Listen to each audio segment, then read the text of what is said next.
Hello everyone, my name's Cliff and welcome back to my channel. This is Cliff's Dark Gems.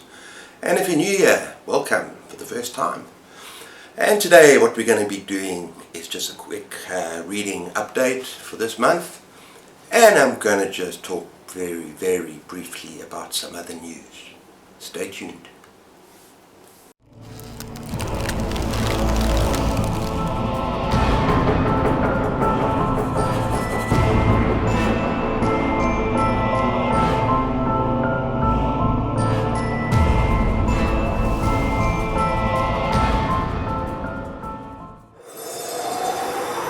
Okay everyone, first of all I just want to drop a little hint of something exciting that's to come that I'm creating together with another awesome booktuber.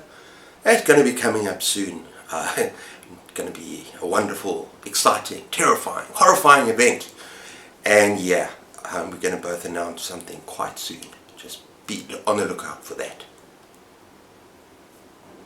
Okay everyone, so I've got 5 books to talk about today, and first of all the one that I'm still busy with, and that is A Ritual by Adam Neville. And yeah, one of the booktubers that actually inspired me to start reading this particular author is Michael Wurtenberg, and I'll link his channel down below. But I'm having a really good time with this, even though I must say it's very slow burn. For the first 200 pages or so, it's like a survival horror. Right, it's not a lot is happening, but there's a lot of character building, character development. And the writer does a great job of creating this atmosphere, a very tense atmosphere, and it's between these characters who used to be friends at college, and they decide to go on this hiking trip, and yeah, things are going very bad. They lost one of them's kind of hurt, and yeah, tempers flare, and it takes a long time to get going. I'm not going to say anything else, except I'm at the point now where nasty things are starting to happen because they're not alone. They've been stalked. So yeah, and I don't know, with a title like The Ritual, I'm not sure in what direction it's going to go, but we'll have to wait and see. Oh, and just to add to that, my wife's just informed me that there's I think it's a Netflix series that's happening as well. It's apparently very terrifying. So yeah, I'm going to finish this book. If I really love it, I'm going to watch the series as well. Okay, the next books that I've read, I'm going to talk about from my least favorite to my favorite. And the first one is The Heirloom by Graham Masterton. Now, this author has very definitely been hit or miss for me. I absolutely love Mirror and I love Devils of D-Day. But The Heirloom, yeah, more like a 2.5, 3-star read for me. And I just want to warn you, like right off the bat here, if you do not like animal violence, do not read this book. There's one particular scene, and I've read a lot of books with that in, I seem to be able to take it, but this scene was traumatizing and it made me sick.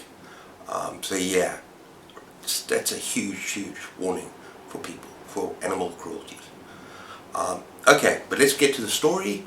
It's got a very intriguing premise. It is about an antiques collector, and he's basically given or left with this big mahogany chair that is possessed, that is cursed, that is demonic, and he can't get rid of it. No matter how much he tries to get rid of it, it just keeps coming back, and it threatens his family. So it basically threatens his whole family, and it's a great story at the beginning, because for me at the beginning it's all about his family, and it's very kind of personal horror of what happens to them. I'm not going to go into details about what happens to his son, but then there are other characters that come in, and it gets too, I think it's chaotic and busy, and some of the characters are very unlikable, and then the ending just feels like he's trying to do too many things all at once, put too many different kinds of horror in there, and the ending for me was just anticlimactic.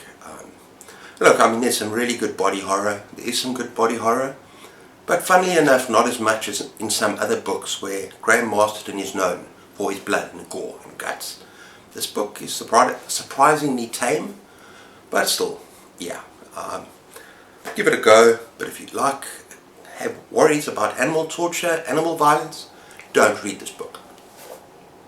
Okay, next up we have The Lottery by Shirley Jackson. Now this is a famous story, and it sure packed a punch. And yeah, although I could kind of see what was going to happen maybe, but yeah, it speaks on different levels as well. And it's about this small town, this community, and every year they have this lottery. It's kind of a tradition, and every family has to take part. And yeah, no one really wants to win the lottery. But everyone has to take part, man, women, children. And also, it's about, and one of the things that was scary about this story, I'm not going to talk about the ending, but it's just the way that these town people just got on with it. You know, it's tradition. They just accepted what was going to happen and went about it in a normal kind of way. And for me, that was kind of chilling. So yeah, I can't really say much more about it because it's such a short story, but read it for yourselves. It's pretty good. That's The Lottery. Okay, the next one is a difficult one for me, and that is Crossroads by Laurel Hightower. Now this was an intensely uncomfortable, difficult read for me, kind of traumatic in a way, on a personal level. I'm not going to go into details about that, but it's basically about a mother's undying love for her son, who's 20 something, and he's in a car crash, a terrible car crash, and he's killed. And then one day, I think every single day, she goes to this roadside memorial, this cross that's put up for comfort, and she's cut herself, and her blood seeps into the ground where the cross is, and that night she sees her child. And yeah, I want to just warn people, there are trigger warnings here for mutilation, for self-harm, and yet it's still a very powerful, very heartbreaking, moving story. I only gave it 4 stars, not because it made me so uncomfortable. I gave it 4 stars because the ending, yeah, it wasn't what I expected. It's a little bit ambiguous, I think, and I also did not like Below's ending either, so it seems like I have a problem with its author and the way she ends her books. But there was another problem, and I'm not going to go into spoilers here, but there was a character who just the way he behaved was just, I don't think anyone would behave that way. That's all I'm going to say. It was completely unrealistic in my mind. But the writing was powerful enough, it was heartbreaking enough, and it's still in my head. And so yeah, I gave it 4 stars and recommend it. Okay, and on to my 5-star book, excellent read, and that is Burnt Offerings by Robert Picasso, I think it is. And yeah, this is going to be spoken about later on in the month as well, with the 70s classic horror group. This is the first book, and we're going to have a live stream. I think it's going to be at a minimum 4 people, so look out for that on Greg's channel at Another Bibliophile Reads, because the 70s horror thing is his baby, and I'm looking forward to doing it every month with him. Yeah, and this is about a couple, and they live in a kind of noisy apartment with their son, and they go out basically and rent out a holiday mansion by the coast, and they take their aunt with them, and it's at an absolute steal, and it seems like an idyllic, perfect summer kind of break. But there's a catch. People that rent out the home, when they leave their mother behind, and mother lives in one little corner, out of sight, out of mind, one little corner of the estate, of the mansion. And the only catch is that she has to be fed 3 times a day. So yeah, what I love about this, besides the fact that it's incredibly creepy, it's slow burn, but it is so tense. What I love about it is that it doesn't rely on these haunted house tropes, you know, kind of banging walls and ghosts and voices in the night. It's just about so much more than that. In fact, I haven't read a book that I've enjoyed as much as The Shining since this one. This is kind of on par with The Shining for me.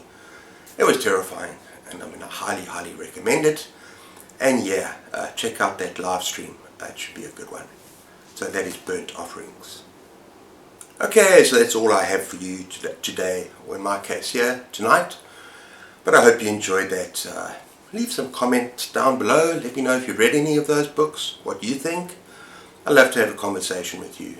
And yeah, everyone, take care of yourselves, keep those pages turning, and cheers.